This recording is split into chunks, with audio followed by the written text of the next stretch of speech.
holding a tablet that was written thousands of years ago and being able to read what it says. It's an amazing feeling. Archaeologists thought they understood the ruins of ancient Mesopotamia until a single clay tablet surfaced from the mud brick wreckage of Shuruppak.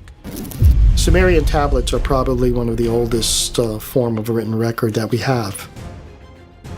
They've been translated, and they tell exciting stories about how gods intermingled with human beings and actually had a hand in the creation of human beings.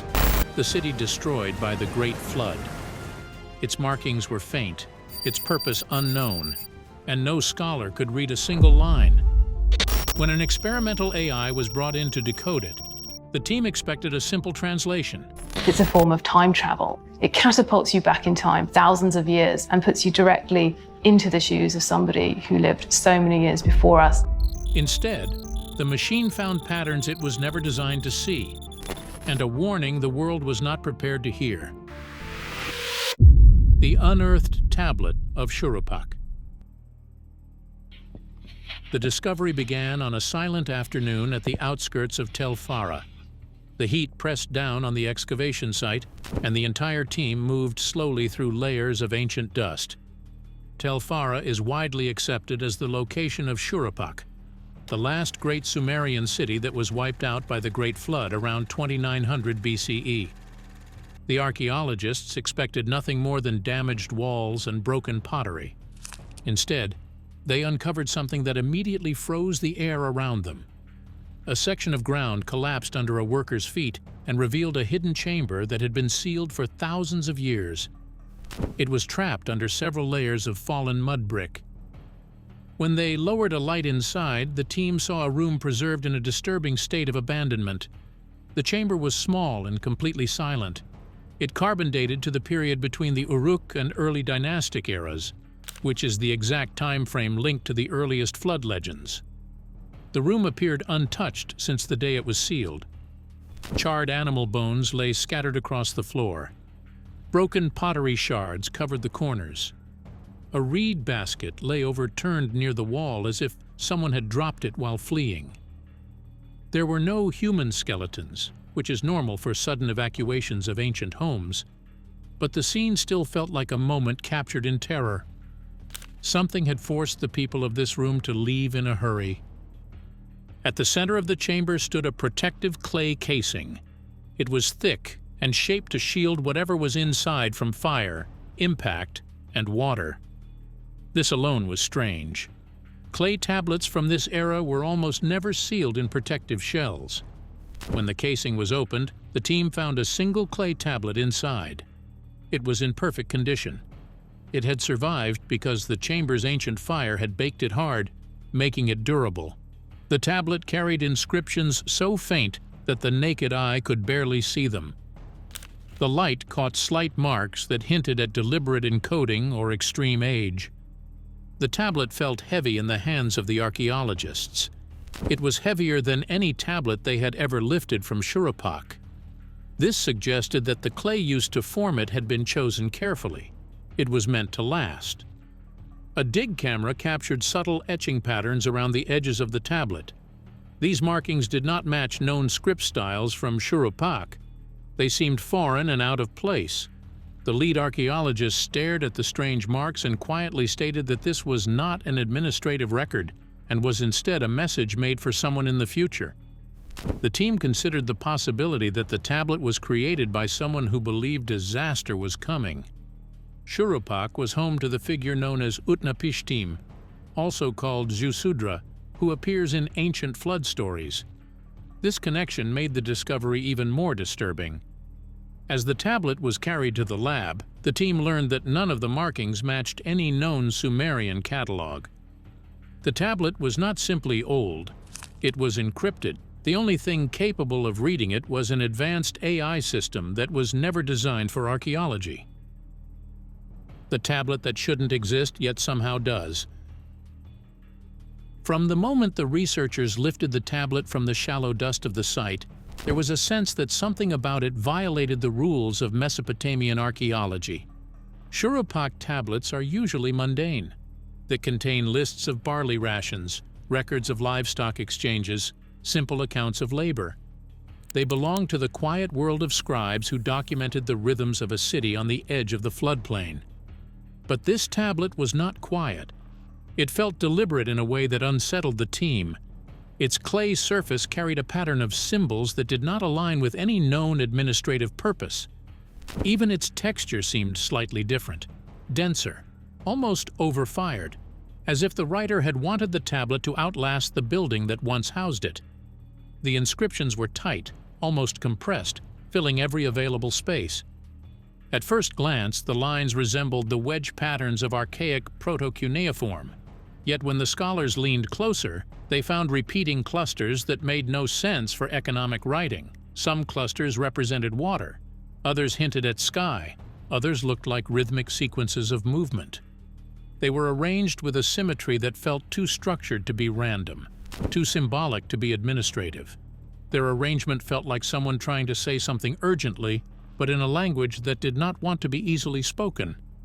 It was the presence of the repeated water clusters that unsettled them the most. Shuruppak's identity in Mesopotamian tradition is tied to one thing above all: the flood. In Sumerian mythology, it is the doomed city saved only through Ziusudra's warning, the very place where the great deluge legend begins. To find a tablet in such a city that appeared to reference water, sky, and movement in repetitive cycles felt almost theatrical, like a message staged across millennia. But the team knew better than to jump to conclusions. Archaeology demands restraint, even when the evidence whispers otherwise. Still, the scholars could not ignore the discomfort creeping among them. Economic tablets do not use symbolic clusters. Ritual texts do, but those are usually found in temples, not administrative rooms. Even the so-called enigmatic tablets from Abu Salabik, which are strange experimental writings that still puzzle experts, did not resemble the structure in this artifact. Those tablets were chaotic. This one felt engineered. Every symbol was positioned with mathematical precision, as if the writer had constructed meaning through geometry rather than words. And the deeper the researchers looked, the more they felt an unnerving truth forming. Whoever wrote this tablet was coding something, not inscribing it. The team attempted a basic translation, but each effort failed. When they separated the symbols into syllables, the pattern dissolved. When they grouped them by semantic class, nothing aligned. When they treated them as numbers, the sequence became unstable. It was as though the tablet rejected human interpretation, as if it was designed to reveal different meanings depending on how one approached it. Traditional linguistic tools did nothing but expose more strangeness. By the end of the third day, one fact had become impossible to deny. The symbols behaved like a puzzle. Not a puzzle meant to entertain, but a puzzle meant to conceal. The researchers were standing in front of something crafted by a person who did not trust language alone to preserve their warning. And that realization pushed the team toward a decision that would change everything. They resolved to run a digital scan of the tablet, unaware that what waited inside would pull them into a darkness none of them were prepared to face. The AI that was never meant to decode this. The researchers turned to a machine that had been built for an entirely different purpose. The AI they chose came from an intelligence lab where it was designed to detect hidden patterns inside encrypted data. It was never intended to read ancient writing. It only knew how to recognize unusual structures. To prepare it for the task, the engineers fed it thousands of genuine proto-cuneiform samples so the system could learn what normal writing from that era looked like. Then they uploaded the high-resolution scan of the tablet. The moment the analysis began, the AI stalled. It remained frozen for several long seconds because the inscriptions were packed with overlapping micro-grooves that were denser than anything the machine had ever processed. The scanner was not confused in a supernatural way. It was overloaded by the sheer concentration of detail on the tablet's surface. When the AI finally resumed, its first report confused the entire team. It did not classify the markings as early Sumerian or any known script. Instead, it flagged the structure as a mathematical loop. This meant the symbols were arranged in repeating sequences that shifted depending on how they were read. The system had seen looping structures before in encrypted files. It had never seen them in ancient writing. The researchers questioned the results. They thought the machine might be malfunctioning, but the same pattern appeared in every new scan. With each pass, the AI revealed more internal loops and repeating clusters that did not behave like normal language. It then produced something even stranger. Instead of giving translations, it began to output single words. These words were not generated from the tablet itself. They came from the AI's own training data.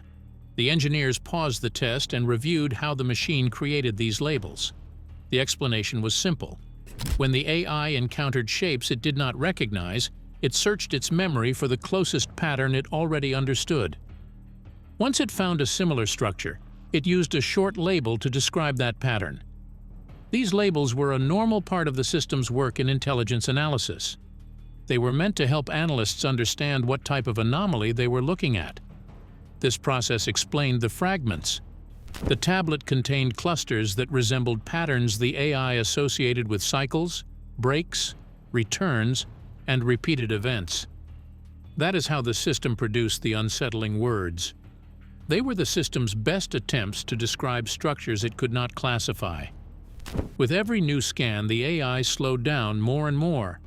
The system struggled to classify the tablet's dense patterns, but it kept producing the same looping structure and the same disturbing fragments.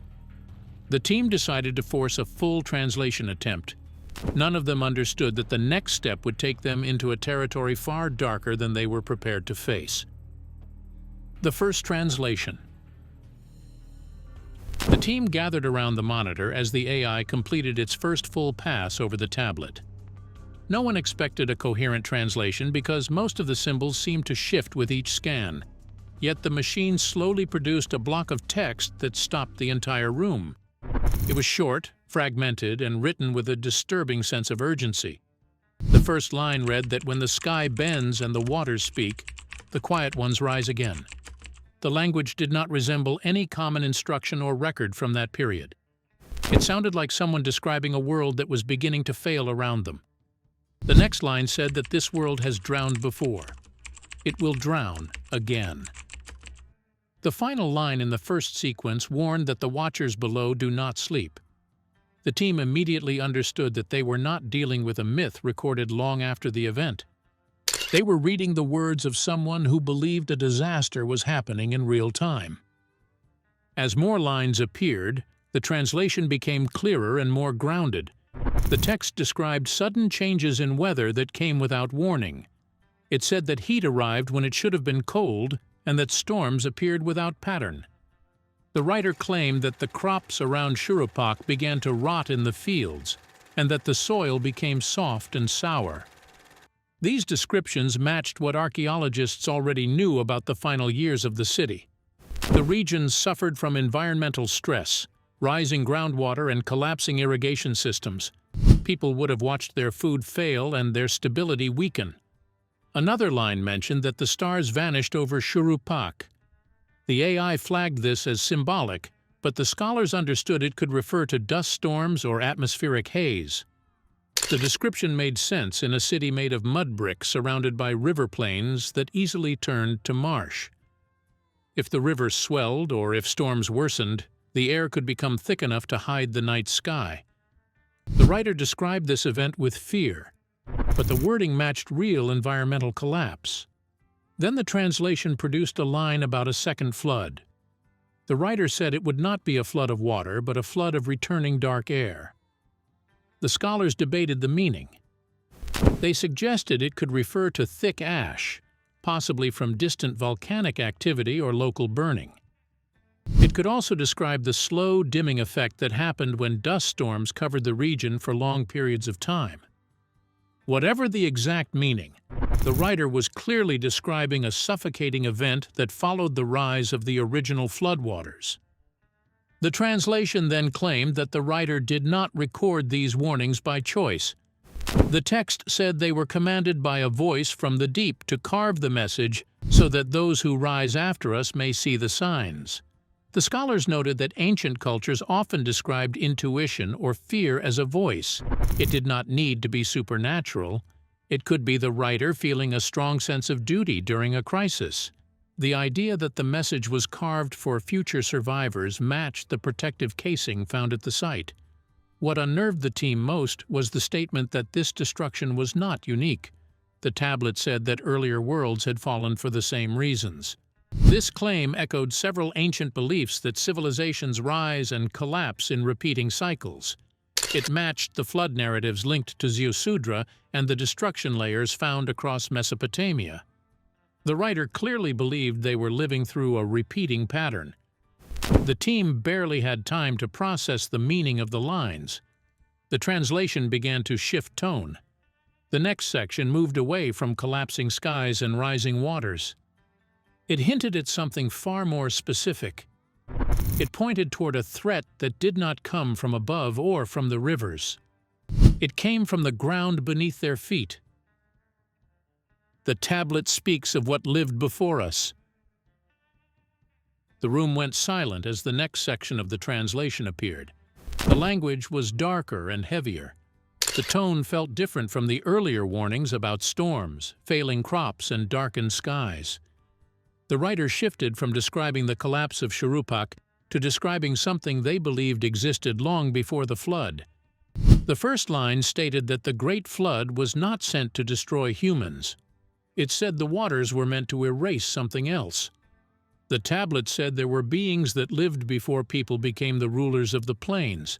The translation rendered them as the ones without breath. The next line said they walked in shadow. Another line said they fed on the stillness. The team immediately questioned how the AI produced those phrases. The lead engineer repeated the same process they used earlier. When the system encountered a symbol cluster it did not recognize, it searched for the closest match in its training data. In this section, the symbols resembled patterns that appeared in old Sumerian exorcism tablets. These tablets used harsh descriptions to label forces that were not human. That was why the AI suggested the phrases "the ones without breath" and "walked in shadow." They were the closest conceptual matches the machine could identify. The words were not perfect translations. They were the system's best attempt to label a type of entity described in a form it recognized. The next part of the translation said that these beings were not destroyed completely. The writer claimed the flood pushed them into the Earth's cold places, where the waters could not reach. The wording was simple and frightening. The tablet's wording reminded the scholars of several ancient stories that described beings associated with darkness and hidden places. In Sumerian texts, the Alulu demons were often mentioned as creatures that lived where light could not reach. They were described as forces that thrived in silent, untouched spaces beneath the ground, or inside abandoned structures. Their presence usually signaled danger or imbalance in the natural world. The scholars also noted similarities to Babylonian descriptions of the Apkallu. According to Babylonian tradition, the first Apkallu were wise beings who lived before the Great Flood. After the flood, these beings were said to return in damaged or altered forms. Some records described a version of them that emerged from deep places below the earth. These corrupted Apkallu were seen as warnings of a world returning to chaos. Other Mesopotamian writings told stories of spirits described as dead but awake. These beings were believed to exist in the deepest layers of the underworld, trapped but conscious. They were described as neither alive nor gone. Their presence was connected to earthquakes, sinkholes, and strange nighttime sightings. These descriptions matched the fearful tone of the tablet, which spoke of beings that survived the flood by remaining in the cold places beneath the earth. When the scholars compared these ancient descriptions to the phrases generated by the AI, they realized the tablet was not inventing new ideas. It was echoing concepts that already existed across early Mesopotamian belief systems. The tablet's warnings about beings without breath and beings that walked in shadow lined up almost perfectly with the way ancient people described entities they viewed as older than humanity. The match was close enough that the team felt a chill settle through the room. The translation then shifted to a line that troubled the team more than any of the earlier passages. The writer said these beings reappear when human arrogance rises.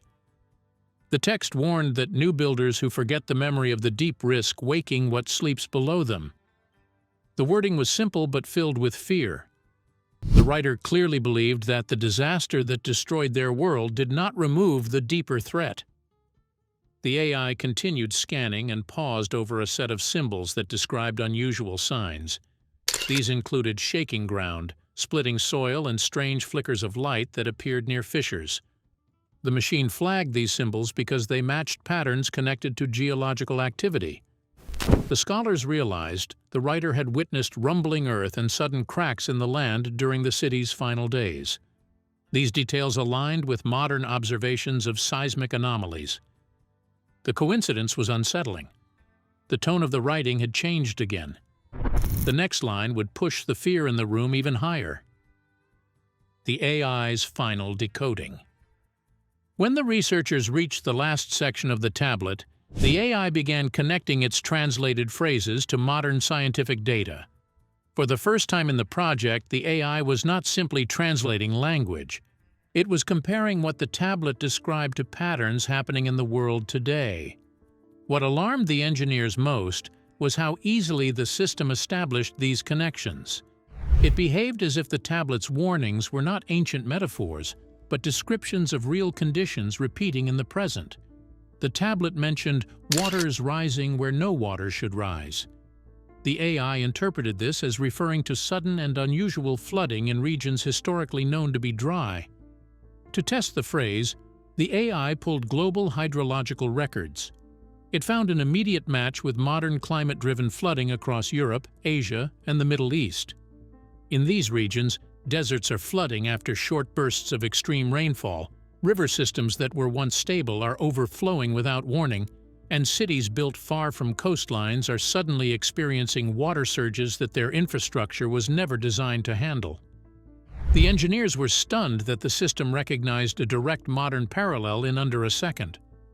Another phrase described the trembling beneath the cities of old. The AI linked this to elevated seismic activity in Iraq, Turkey, and Syria, which all sit on active fault lines that have experienced recent movement. The AI explained that ancient Mesopotamian tablets often associated underground disturbances with the opening of hidden or forbidden places.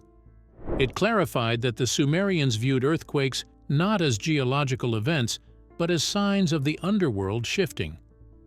By mapping this cultural meaning to modern seismic data, the AI concluded that the tablet was warning about increased activity beneath sites once considered sacred. A third line referred to lights moving beneath the great waters. Because this phrase could not be understood symbolically without losing its intended meaning, the AI treated it as a literal description and searched for modern equivalents. It immediately connected the line to deep-sea light anomalies recently detected by scientific and military sensors. These anomalies have appeared in 3 major regions. In the Mariana Trench, autonomous submersibles recorded slow, drifting bands of light more than 10,000 meters down, far below the reach of the sun and in conditions where no bioluminescent life has ever been documented. In the Gulf of Aden, naval surveillance systems picked up faint mobile glows during routine thermal sweeps, moving in patterns that did not match any vessel or known marine creature. And in the Philippine Sea, deep ocean observatories registered pulsating illumination at depths where even the hardiest bioluminescent species cannot survive. Each incident remains unexplained, and none has been linked to geological activity or human technology. What unsettled the engineers most was the directness of the match. The tablet's phrasing was ancient, but the phenomenon described in it aligned almost perfectly with modern data. The AI flagged this alignment as statistically unusual, suggesting that the ancient writer had seen or experienced something uncannily similar. The tablet then shifted to a broader warning: the opening of the deep places.